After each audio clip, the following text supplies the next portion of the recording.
Haleluya. Leo nataka nikufundishe kuhusiana na utoaji kwa wahitaji. Utoaji kwa wahitaji ni moja ya jambo ambalo watu wengi bado hatujalizingatia, kwa sababu kuna tahadhari ambazo lazima uwe nazo. Amen. Nataka nikwambie sio kila mtu anayetoa kwa mtu ni kwamba anatoa kwa nia njema. Kuna watu ambao wanatoa kwa nia mbaya, na hii nimezungumza mara nyingi sana. Sasa wahitaji ni watu gani? Wahitaji ni mtu yoyote yule. Sio lazima kiwe kikundi ambaye ana uhaba wa kitu fulani. Okay? Anaweza kuwa rafiki yako kabisa. Anaweza kuwa jirani yako. Ni by the way unaweza kawa nyumba ya yatima. Inaweza kawa ni wazee, inaweza kawa mtu yoyote yule ambaye anahitaji msaada. Na lazima tutambue moja ya thawabu ambao tunaipata kwenye utoaji kwa wahitaji ni kwamba sawasawa na ambavyo tunatoa kwa mtu ambaye amepungukiwa, ndivyo ambavyo tunatoa kwa ajili ya Bwana. Maandiko yanasema kwamba atoaye amkopeshaye maskini amkopesha Bwana. Sasa unapotoa ukopeshi, maana yake ni nini? Anayetoa kwa maskini, anayetoa kwa mhitaji, moja kwa moja anatoa kwa Bwana. Haleluya. So usije ukaona kwamba unapotoa kwa mhitaji utoi kwa Bwana. Japokuwa kiBiblia kuna sadaka ambazo huwezi ukazitoa kwa mhitaji. Kwa mfano zaka na limbuko. Okay? Na kama tungekuwa tunapiga magoti tunaomba kabla ya Jumapili kwenda kanisani kwamba sadaka tutoe wapi, kuna uwezekano kuna wakati Mungu angetuonyesha hizi sadaka za kawaida kupeleka kwa mtu fulani. Pengine ni jirani yako kabisa, kuna hali anapitia. Sema amina. So maandiko yanasema nini? Maandiko yanasema nini? Kwenye Mathayo 25:40. Mathayo 25:40. Nisikilize vizuri kwa sababu nitakupa precaution mwishoni au tahadhari za kutoa, kwa sababu kuna watu walijikuta wanatoa ndo wakafungwa. Mathayo 25:40. Mathayo 25:40. Mathayo 25:40 nasema nini? Na mfalme akajibu akawaambia, mimi nawaambia kadri mlivyomtendea mmoja wapo wa hao wadogo zangu kwa hao ndugu zangu walio wadogo mlinitendea mimi. Kisha akawaambia na wale walioko mkono wake wa kushoto, ondokeni kwangu mliolaaniwa, mwende katika moto wa milele aliowekewa tayari ibilisi na malaika zake. Kwa maana nalikuwa na njaa msinipe chakula, nalikuwa na kiu msininyweshe, nalikuwa mgeni msinikaribishe, nalikuwa uchi msinivike, nalikuwa mgonjwa na kifungoni msije kunitazama. Ndipo hao pia watajibu wakisema, Bwana, ni lini tulipokuona wewe una njaa au una kiu au mgeni au uchi au mgonjwa au kifungoni tusikuhudumie? Sasa hiki mfalme anayezungumziwa hapa ni Bwana Yesu. Okay? Na unaweza kaona anachozungumzia hapa anaposema ndugu zangu hawa wadogo, anazungumzia wahitaji, watu ambao walikuwa na njaa, watu ambao walikuwa hawana mavazi, watu ambao walikuwa na kiu, watu ambao walikuwa magerezani, watu ambao walikuwa kwenye hali za kukata tamaa. Na anachukua ile nafasi ya kusema kwamba chochote ambacho tutatenda kwa wahitaji, maana yake tumetenda kwake yeye moja kwa moja. Na moja ya neema ambayo itatupeleka sisi, au moja ya mambo ambayo Mungu ataangalia katika sisi kuingia uzima wa milele, ni pamoja na kuwasaidia watu ambao wanahitaji msaada. Na tunachokitoa pale, yale mavazi, kile chakula, zile nguo, vile vinywaji, na chochote ambacho tutawiwa kukitoa mbele za Mungu kinahesabika kama sadaka ambayo Mungu anaiheshimu sana. Kumbuka ukisoma Mathayo kuanzia 24 na kuendelea, Mungu anaanza kuzungumzia mambo ya mbinguni, mambo yajayo, mambo ya uzima wa milele. Sasa moja ya sadaka ambayo inafungua milango ya Mungu kutubariki sisi ni pamoja na sadaka za wahitaji. Sadaka za wahitaji. So lazima ujue unapomsaidia yule bibi umempa Kristo moja kwa moja. So maana yake ni nini? Kama ambavyo kanisani watu tunatoa sadaka, madhabahuni Mungu anapokea, Japokuwa wale watu wanaweza wakawa wana madhabahu, lakini tunavyotoa Mungu anasema anapokea moja kwa moja. Okay? Yes. Sasa nataka nikwambie kitu kimoja. Usije ukafanya kosa hili. Usije ukachukua sadaka ya zaka ukapeleka kwa mhitaji. Naomba nikusomee maandiko. Malaki 3:10 na kuendelea. Inasema nini? Leteni zaka kamili ghalani, ili kiwemo chakula katika nyumba yangu, mkanijaribu kwa njia hiyo, asema Bwana wa majeshi. Mjue kama sitawafungulia madirisha ya mbinguni na kuwamwagieni baraka hata isiwepo nafasi ya kutosha au la. Nami kwa ajili yenu nitamkemea yeye alaye, wala hataharibu mazao ya ardhi yenu, wala mzabibu wenu hautapukutisha matunda yake kabla ya wakati katika mashamba, asema Bwana wa majeshi. Ukisikia asema Bwana wa majeshi, ni Mungu mwenyewe kasema, na Mungu hajawahi kusema uongo. Haleluya. Sasa mwanzoni hapa anasema leteni zaka kamili ghalani. Ghalani ni wapi? Kwenye nyumba yake. Nyumba yake ni yapi? Kwenye hekalu. Kwenye hekalu ni wapi? Kwa mtumishi wake. Maana yake peleka kwenye madhabahu. Mmenielewa? Yes, peleka kwa mtumishi au kwa watumishi wake. Hiyo ndo nyumba yake. Maana yake usipeleke kwingine tofauti na kwenye madhabahu yake. Lazima hili jambo kila mmoja ajifunze. Na nakwambia kwa sababu kuna dada mmoja alikosea kwenye kutoa, alafu uwezi ukatoa sadaka afu ukashambuliwa. Maana yake yani yeye alisikia sauti ambayo sio ya Mungu. Inamwambia kwamba ili limbuko peleka sehemu fulani. Alivyopeleka baada ya kutoa tu asubuhi, kaenda kujilaza kitandani, akapigwa na kitu kwenye mgongo. Wakati wa maombi ni shambulizi. Maana yake nini? Uwezi ukatoa sadaka ukashambuliwa. Sawa eh? Yes. Sisi ambao Mungu ametupa neema ya kufanya deliverance tunafahamu. Kuna aina ya vifungo sometimes utahitaji utoe sadaka ili ufunguliwe. Sio kila kifungo. Kwa sababu kuna watu wanajidanganya siku hizi, anafikiri akiona anaomba sana aone matokeo basi anatoa tu sadaka. Haiko hivyo.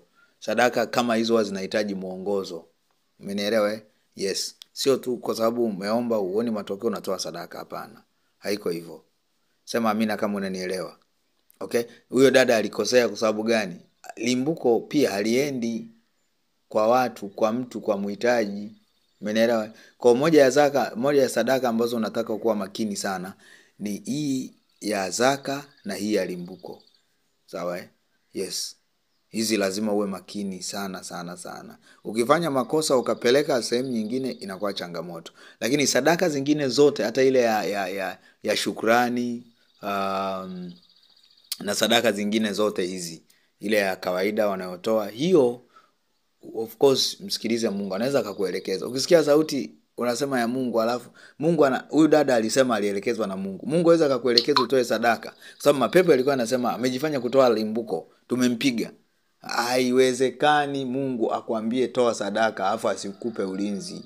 Ni sawa na mimi Mungu ameniita kwenye utumishi alafu asinipe ulinzi. Hiyo haipo. Ukiona unavamia sana kwenye, kama ni mtumishi wa Mungu, unapigwa sana, unapigwa sana. Mara umeenda kumwombea mtu, umeamka wewe ndo unaumwa, mara umefanya nini, jiulize chini. Hivi huku ndiko nilikoitiwa? Kama hujaitiwa kwenye utumishi huo, maana yake ni nini?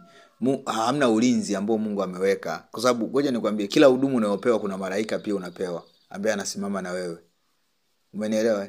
Sasa shida huwa ni hivi, unakaa mahali ambapo sio sahihi. Sio nafasi. Yaani Mungu anapaswa kuone hapa, wewe umekaa kule. Malaika wako yupo huko kwenye nafasi yako. Anakusubiri, alafu wewe umekaa huko kwenye nafasi nyingine. That's why utajikuta kwenye mashambulizi. Na ni maarifa ambayo lazima tuyazungumze, na namshukuru Roho Mtakatifu kwa kunifundisha pia hilo. Sawa eh? Sasa ngoja nikusomee. Kwenye Misali 3:9 inasema, mheshimu Bwana kwa mali yako na kwa malimbuko ya mazao yako yote, ndipo gara zako zitakapojazwa kwa wingi na mashinikizo yako yatafurika divai mpya. Ukiendelea kusoma, nimewahi kuwafundisha kuhusu sadaka ya malimbuko, unaweza kwenda kusoma. Utakuja kugundua kwamba limbuko ilikuwa inapelekwa kwa kuhani tangu kwenye Agano la Kale. Sadaka ya malimbuko kalaba kanteliba kora doske pelida Jegedele beragus kepelianta. Marimbuko ilikuwa inapelekwa wapi? Kwa kuhani. Kasome kwa Waisraeli Mungu anavyowapa utaratibu. So lazima ujue. Okay? Baada ya kuwa nimesolve hii case, maana yake ni nini? Ninachofanya sawa nilichokifanya hapo ni kukuelezea sasa sadaka kwa wahitaji inapaswa kuwaje. Okay? Yes, unaweza kutoa nguo, unaweza kutoa chakula, tumeona kwenye maandiko unaweza kutoa fedha, unaweza kutoa chochote. Lakini hakikisha usije ukasema umetoa, yani umechukua zaka, afu kawapa, afu kule kanisani ukasema nimetoa kwa wahitaji. Au usije ukafanya hilo tatizo, hilo kosa. Na kuwa makini sana, zaka na marimbuko unatoa kwenye madhabahu ya Mungu aliye hai. Usitoe tu. Utaingia kwenye kifungo cha ajabu, kwa sababu zaka ni kodi ambayo anatakiwa kuipokea Mungu. Ndio maana usipotoa zaka unahesabiwa kama mwizi. Umenielewa? Kama unahesabiwa kama mwizi, you have to know. Lazima ujue jambo hili. Kalaba karadaba sakata. Mtoto wa Mungu, naomba tu usikie huu ujumbe na utakusaidia sana. Kitu kingine ambacho unapaswa ukielewe, kuwa makini na wapi unatoa. Usije ukaenda kutoa sehemu bila maelekezo. Sawa? Lazima moyo wako uzingatie hilo. Sio unaona kabisa ndani yako inakataa, kwa sababu Roho Mtakatifu ana njia nyingi za kuongea. Kuna muda mwingine utakosa amani tu. Ukiwaza tu kutoa kwenye lile eneo unakosa amani. By the way, shetani yupo anazuia, lakini lazima ujichunguze. Lazima ujichunguze. Angalia unapokuwa unapeleka kanisani na huko ile unayojisikia vile ndivyo unavyojisikia. Ukiona kuna utofauti, maana yake unakopeleka sio sehemu sahihi. Sema amen. Amen. Sawa mtoto wa Mungu Yes. Wanadamu ni waajabu sana. Unaweza ukatoa kumsaidia yeye ndo akakufunga. Kwa sababu fedha inaweza kutumika kwenye mambo ya giza. Umenielewa? Na usije ukasema sasa si nimemsaidia. Ndio umemsaidia, lakini kama ukusikia kutoka kwa Mungu usifikiri kuna msaada wa Mungu. Ni ngumu sana. Unahitaji deliverance nyingine tena, na Mungu atakusaidia mara ya pili. Umenielewa? Yes. Unajua utii ni bora kuliko sadaka. Yaani maana yake ni hivi. Sadaka yote ambayo hujasikia kutoka kwa Mungu sometimes inakuwa haina nguvu kama ambayo umesikia kutoka kwa Mungu. Sio sometimes, ndivyo ilivyo. Yaani ni hivi, nikitoa 5,000 kwa sababu Mungu amesema nitoe 5,000, na wewe ukatoa 5,000 bila Mungu, au nikaja mimi huyu nikatoa 5,000 bila kusikia kwa Mungu. ni ile sadaka ambayo nilitoa kwa sababu nimesikia sauti ya Mungu inakuwa na nguvu sana kwenye ulimwengu wa roho kuliko ile ambayo nimetoa tu. Umenielewa? Yes, tumuombe Mungu neema ya kusema na sisi, kuisikia sauti yake, ili kila mahali tunapotoa tutoe kwa sababu ni maelekezo yake, na hakika tutabarikiwa sana. Hallelujah. Mungu wa mbinguni atubariki sana. Sasa nataka nikupe precaution moja. Kuna watu ambao usifikiri kila mtu anayetoa anatoa kwa sababu anakusaidia, kwa sababu hizi sadaka za wahitaji kuna muda wewe ndio utakuwa mhitaji na kuna muda sio mhitaji, lakini mtu anaweza akaja. Kwa mfano mtu anaweza saka kuletea chakula. Kuwa makini sana, hasa nyama. Umenielewa? Nakumbuka kuna hata hela. Kuwa makini unapokea kutoka kwa nani. Na hii naongea pia na wale wenye nyumba za mayatima. Kuweni makini. Yoyote ambaye ataanzisha nyumba ya yatima au mama wajane, lazima awe rohoni. Lazima awe na Yesu. Lazima na awe na Yesu kweli kweli, sio majaribio. Awe serious kumtafuta Mungu. Kwa sababu gani?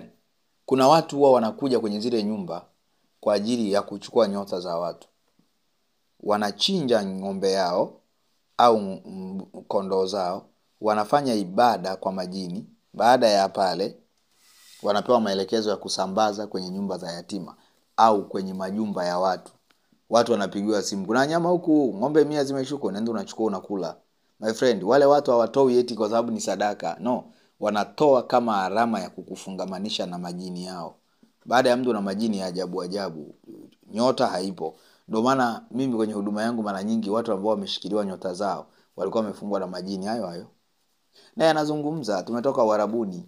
Wengi waliokamatwa nyota walikuwa nayo, na wengi wao walikula nyama hizo. Baada ya muda ukitaka kujua umekamatwa nyota yako ni nini, kupitia hizo unafikiri ni sadaka za wahitaji, lakini sio. Unaanza kuota ndoto. uko shimoni, uko gizani, katikati ya msitu, uko jangwani, uko nao jamaa na manguo yao, unakula nao, mara uko nao unainama nao, unasali nao, lakini wewe usali huko. Tayari wamenasa nafsi yako, nyota yako wameishikilia. Sema amina kama unanielewa. So majini haya ni mizimu, ni miungu, kwa sababu kuna miungu ya majini ambao wanaiabudu watu fulani. Na wamedanganywa kwamba wenyewe ni malaika wa Mungu, lakini sio kweli, ni wafanyakazi wa shetani. So lazima uwe makini sana na wewe pale ambapo unakuja kusaidiwa. Kuna watu mnafakamia tu jamani. Kuna watu hawaelewi kabisa. No, ni bora ukashinda njaa my friend, kuliko kupokea vitu ambavyo vitafunga hatima yako jumla. Kwa sababu ukianza kumtafuta Mungu hapo ni safari nyingine. Kuna watu wanafikiria Mungu unamtafuta tu leo unampata. My friend, kama ambavyo ulimwacha muda mrefu, ndivyo ambavyo kuna muda utatumia muda mrefu pia kumpata. Umenielewa? Sio wote, lakini mara nyingi itatokea hivyo. Ndio maana wengi wanakata tamaa. Umenielewa? Yes. Tunavumilia sana mambo ya duniani, lakini kwa Mungu tunashindwa. Kwa sababu maandiko yanaweka wazi, imetupasa kuomba siku zote na wala tusikate tamaa. Maana yake Biblia inaposema usikate tamaa, maana yake nini? Hizo siku zote utaomba na hutaona majibu. Ungekuwa unaona majibu, kwani kungekuwa na swala la kukata tamaa? Hamna. So that means lazima uwe tayari unapomtafuta Mungu. Sasa kwa nini uingie kwenye vifungo vya namna hiyo? Wakati naomba hapa kuna mtu ana shida ya kiuno. Kama unanisikiliza, naomba weka mkono kwenye kiuno chako. Baba, asante kwa ajili ya neno hili. Asante na kwa ajili ya huyu dada ambaye umetaka afunguliwe katika jina la Yesu. Ninaomba nguvu ya Roho Mtakatifu ishuke sasa kwenye hicho kiuno. Ewe nguvu ya giza, majini mliokaa kwenye kiuno, majini mliokaa kwenye kiuno, majini mlioingia mkakamata ndoa yake, mkakamata hatima yake, nyota yake, katika jina la Yesu, toka kwenye kiuno. Majini kama mizimu ya majini kwenye mfumo wa nyoka, toka kwenye kiuno. Toka kwenye kiuno. Toka kwenye kiuno. Achia kiuno chake moto. Moto na damu Yesu. Ninaamuru kila nguvu iliyokaa kwenye kiuno cha huyo mtu kiondoke. Hiyo nguvu iondoke kwenye kiuno. Ondoka. By fire in the name of Jesus. By fire in the name of Jesus. Na kata vichwa vya kila aina ya majoka, kata vichwa vya majini na mapepo ya kila aina katika jina la Yesu Kristo. Awe huru kabisa. Chochote alicholishwa kitapikwe na achilia moto kwenye hilo tumbo.